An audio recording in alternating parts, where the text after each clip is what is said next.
Welcome back to more of Truth's Manga Cafe, and more of my Winter of Manga 2024 recap. This time we're going over a manga that I finished this season. A couple of these are kind of cheats. You'll see what I mean. The first one that I want to talk about, which is kind of a cheat, is I read Alley by Junji Ito. I say this is kind of a cheat because it's not like a series that I finished. It's just another collection of short stories by him that I finished. I say this about most of the Junji Ito story compilations, but I feel like over time he really has not diminished in quality like you might expect an artist with this long of a career to have done. Like, for someone who has never committed to making a very long series and has mostly just made standalone short stories, he still manages to come up with a lot of compelling concepts, interesting ideas, and still great illustrations. Now, it was a while back that I read Alley, so I don't remember all of the stories in it. I mean, the titular story, Alley, was a pretty good one, but I think my favorite in the whole collection was the one that was called The Town with No Roads, I think. And this one was just so bizarre and like really different from a lot of his other stories. The best way I can describe it is it felt like a dream. And I don't say that to mean like, oh, it was just so bizarre. It's the kind of thing that could only happen in dreams. But the whole story felt like a stream of consciousness. It felt like, you know, how a dream will kind of go on for a long time and just kind of like jump around from concept to concept and idea to idea and location to location, and there is kind of like a logical through line to it, but the beginning of the story would never have you guess where you're going to end up by the end of the story. It starts out being about this girl who is having a classmate of hers appear in her dreams and kind of try to instill subliminal messages in her. And at first it's about her confronting that and being like, hey, don't creep into my dreams at night. You should just talk to me in person, like a normal person. But then suddenly he gets murdered by somebody in the dream, and it turns out his murdered body shows up in real life. And then it's about, like, her whole family is like, hey, we heard a boy talking in your room last night. Are you having boys over? And all of them becoming extremely fixated on spying on her, and they're like poking dozens of holes in her wall to try and peep on her, and like climbing into the attic to try and spy on her from above, and also completely deny that they're doing any of this and gaslight her into thinking she's crazy. And then it's about her traveling to this town to try and like get to the bottom of like the dream murderer character and also get away from her spying family. And as she's trying to find this town, she's like, oh, she encounters somebody who is like, oh yeah, there aren't any roads through that town, you have to go on foot from here. And when she gets to the town, it's like people have built these like rickety wooden structures around every building that have like kind of engulfed all of the houses, so you have to walk through just corridors, and sometimes you have to walk through people's houses themselves to get around the town. And it's mysteriously set up so that, you know, they're like, well, we tried to tear down some of these structures, but they would reappear just as quickly overnight, mysteriously. And also all the people in the town wear masks to protect their privacy, and she gets to her aunt's house, who lives in this town, and her aunt is a nudist, like, exhibitionist now, and also constantly has people spying on her, but she's like, oh, you have to just learn to live with it, and once you become a nudist like me, then people spying on you won't bother you. And so, yeah, it's just a bizarre stream of consciousness like that. But to me, that's kind of how dreams feel, you know, you abruptly go from place to place, you know, you'll be focused on one subject at one point, and then that just gets entirely dropped for something else. and there's just a logic to things, but it's not a realistic logic when you wake up and think about it. So this is another case where I think I want to do a little research between shooting and editing and see if Junji Ito did base this story on a dream or the idea of trying to recreate the feeling of a dream. I will post the findings of my research here if I am in fact an insightful wise genius or a clueless fool. Next up, I finished Delicious in Dungeon, aka Dungeon Meshi, and I've got the final volume at last. 10 out of 10 series, and it now has a 10 out of 10 adaptation. As I'm recording this, only Season 1 is out. Season 2 is confirmed, but we don't know when it will be. It's amazing, go watch it, and then go read the manga start to finish. I was almost at the end last time I recorded. I think I had read volume 13, and yeah, it has a great ending. I loved it the whole way through. Amazing characters, excellent story, fun gimmicky premise at first that evolves into like really wholesome, amazing all-around art product. Just a complete package. It has everything you could possibly want. I guess I don't have a whole lot that I want to say about the series, and especially not about the final volume, because I wouldn't want to spoil anything that happens. But man, I just loved this whole journey. It was kind of a slow start for me, but by about the halfway point, I was compelled to read more. I could not stop myself. And if you haven't started this series yet, if you are at all skeptical for whatever reason, please go read and or watch right now. Another series I finished this year that I will have to bring up a bit of spoilers about is Jujutsu Kaisen. So if you don't want to hear about any spoilers of Jujutsu Kaisen, if you're interested in that, then I would say skip this chapter of the video, because I want to talk about some pretty big stuff.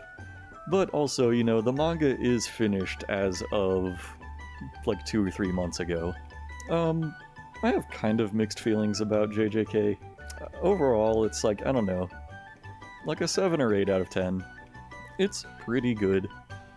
When the ending came out, I just saw like endless comments of people online talking about how much the ending sucks and it's the worst manga ending ever. It certainly isn't. Go watch my video about Battle Angel Alita if you want to hear about the worst ending to a manga ever. At least Battle Angel Alita eventually came out with additional chapters to kind of retcon the shitty ending. But JJK doesn't even need that, honestly. It was fine. I'm not gonna go into detail about it in case you haven't read that far, but the ending is fine. It's not trash like so many people felt for whatever reason. The only thing I would say, or, you know, like the big negative that I have about it is I just kind of wish more characters got more time to shine. Like, we kind of got scammed out of Panda's third form that got hyped up so much. But yeah, all of us JJK fans came to learn what a total scam artist Gege is overall. So like the big spoiler, which, you know, I had received as soon as the chapter dropped, having not even read a chapter of JJK at the time, was that Gojo dies. And that part was an utter scam, because the last panel of the last chapter before that happens says explicitly, Gojo won. So yeah, isn't it cool when the author lies to you about what's happening in the story they're telling you?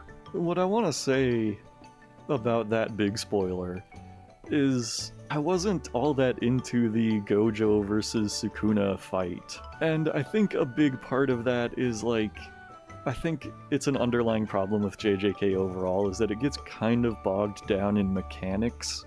Anyway, it sets up a lot of rules early on. It's like, here's what Jujutsu is.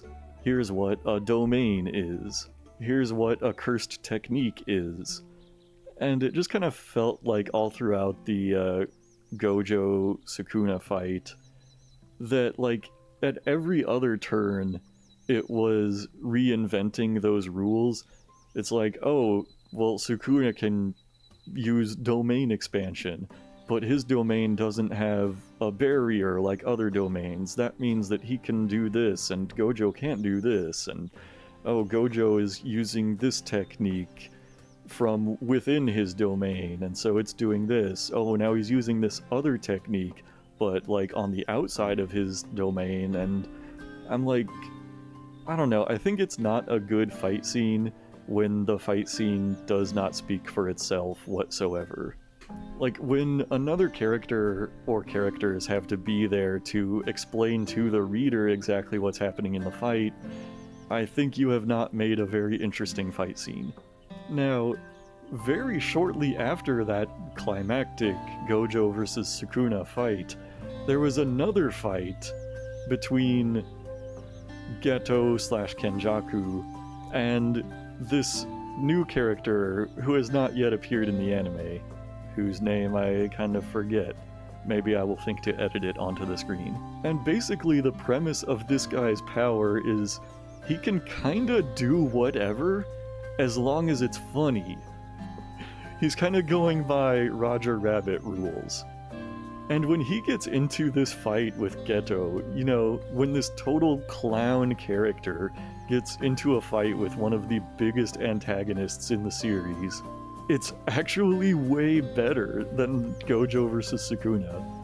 Because, like, I understand the premise. I understand that what he does has to be funny. It has to work as a joke, and as long as he accomplishes that, then his power will do whatever. Honestly, that kind of loose rule set was way more understandable than the previous fight, where there were all kinds of rules being set up and explained in detail and broken, and explained in detail how they were broken.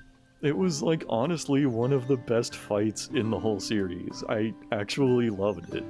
So, would I recommend JJK to somebody who has not yet caught up and read the ending and all that? Yeah, I mean, I guess. It's pretty good. I think it's going to be a lot more fun to see it animated than it was reading it. So the main reason I read it was just so that I couldn't randomly encounter any more spoilers online, and I guess that's a worthy enough reason to read it. So another one that I have finished, and this is another kind of a cheat one, is Planetus. This one is kind of a cheat because it's actually a reread. I read it years ago. It was actually one of the first manga I had ever read.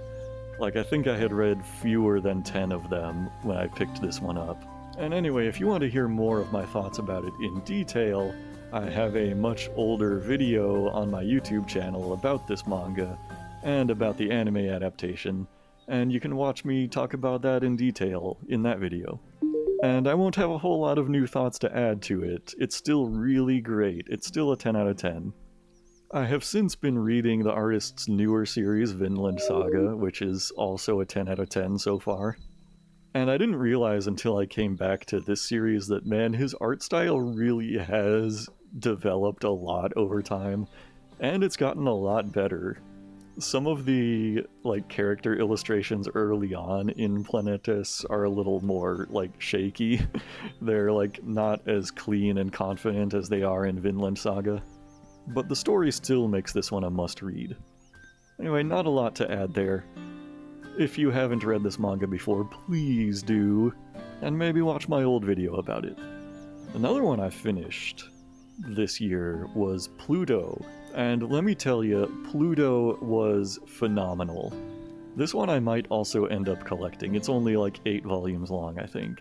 For anyone who's not familiar with this, it is an adaptation created by the manga artist who made Monster and 20th Century Boys, and it's him adapting a story arc of Astro Boy, the story arc called The Strongest Robot on Earth, or The Greatest Robot on Earth, depending on your translation.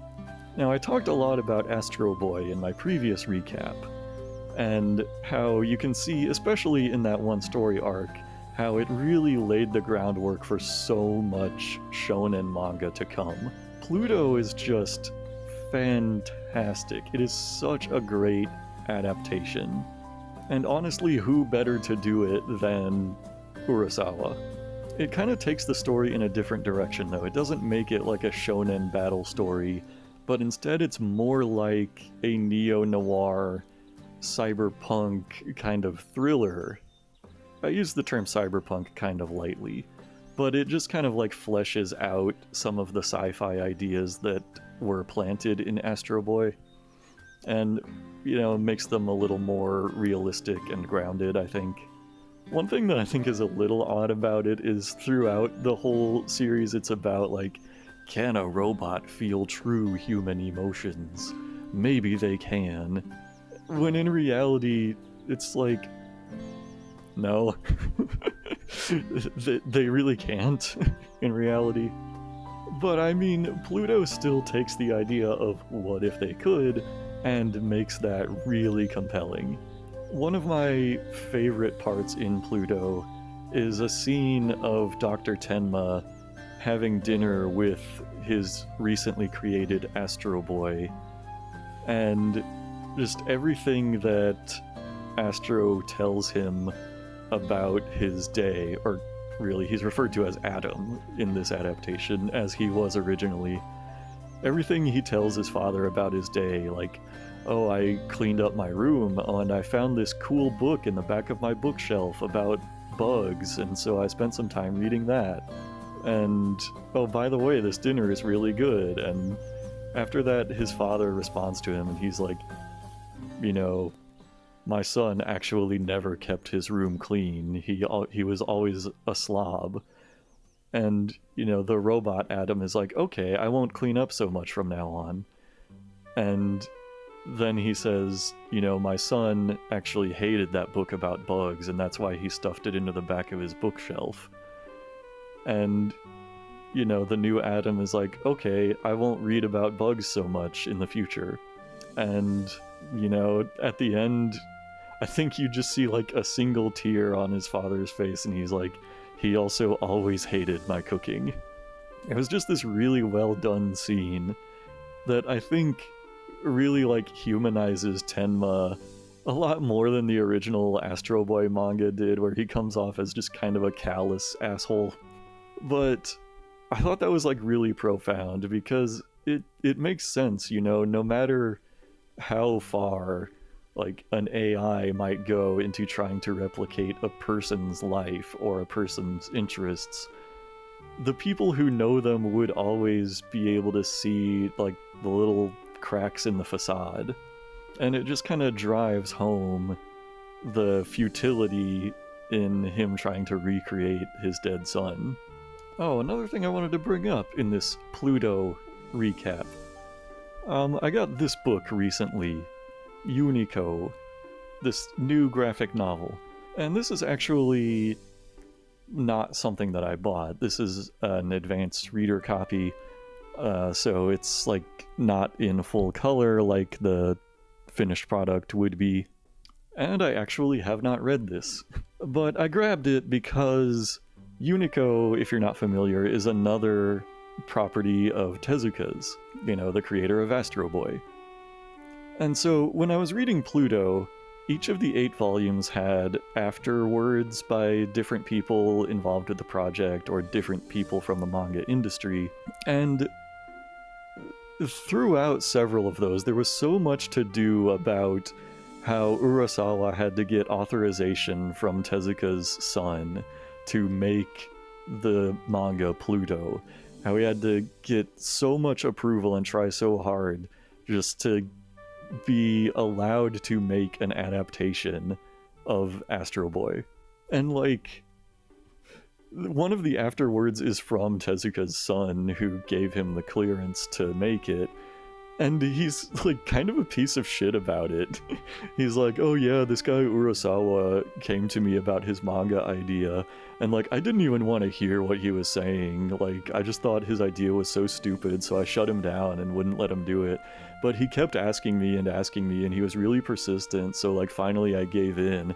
And I'm like, I guess it's a okay adaptation, right? I mean, I guess he's the right guy for the job. And he just like, you know, didn't have anything very positive to say about it, and I'm like, Okay, Pluto is fucking great. Quit being such a hater. But then there's this, like, Unico graphic novel, and as far as I know, this was not made with the, like, express permission of Tezuka's family or whatever. But I don't think you need to have that, necessarily. I don't know, I mean, maybe they've just become a lot more generous with the rights since Pluto was made. I don't know. I don't know what the case might be. One of the afterwards was also, like, pretty fucked up. I don't know who this person was, but somebody wrote in one of the afterwards, like, oh, in the original Astro Boy manga, there was a scene where Astro's little sister, I keep calling him Astro, even though, like, he should be referred to as Atom, especially in the context of Pluto. Atom's little sister disguises herself as him to try and fight Pluto on her own, and it's a very erotic scene when she puts on his shorts and goes out to fight wearing nothing but those shorts. And Urasawa decided to make that scene not erotic at all, and in fact completely removed it, but I think it still works without the eroticism. And I'm just like, dude? Like, okay, I know they're robots, but also this is a robot made to look like an 8-year-old girl, basically? Why do you think this was cool to write? Who thought it was cool to put this guy's comments in the back of the book about the erotic scene of the robot made to look like a small child? Also, in my opinion, it did not play like that in the original Astro Boy manga. I did not get the impression of eroticism from that. What the fuck is wrong with whoever wrote this? Anyway, that about sums up my thoughts on Pluto. I could probably talk all day about it, honestly. It really is an amazing exploration of the ideas behind robotics. I know there's an anime for Pluto. I have not watched it, but I would like to get around to it. I would highly, highly recommend this manga. Maybe even more than Urasawa's other series, like Monster and 20th Century Boys. And Monster, at least, was also phenomenal. I absolutely loved it. I might even like Pluto more. It's that good. Go read it. And that sums up everything I have finished in the winter season of 2024. Stay tuned next time for... generous pause in case I decide to edit this out of order, or post the videos out of order.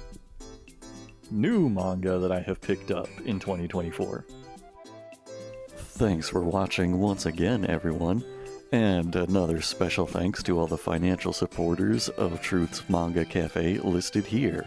We have another audience question this week, and just to remind everybody, if you want to leave a question down below, I will answer it in the next video. And it can be about anything at all, doesn't even have to be about manga. For example, this week we have a question from today's show, who asks, what's your thoughts on the Luka Doncic-Anthony Davis trade? These are definitely names that I had heard before this question was asked to me. I am a big follower of basketball, I think it's called. And naturally I had to spend a long time mulling over how to answer this question. But I think I have finally collected my thoughts into a single, unified, organized answer. So here is that answer right now.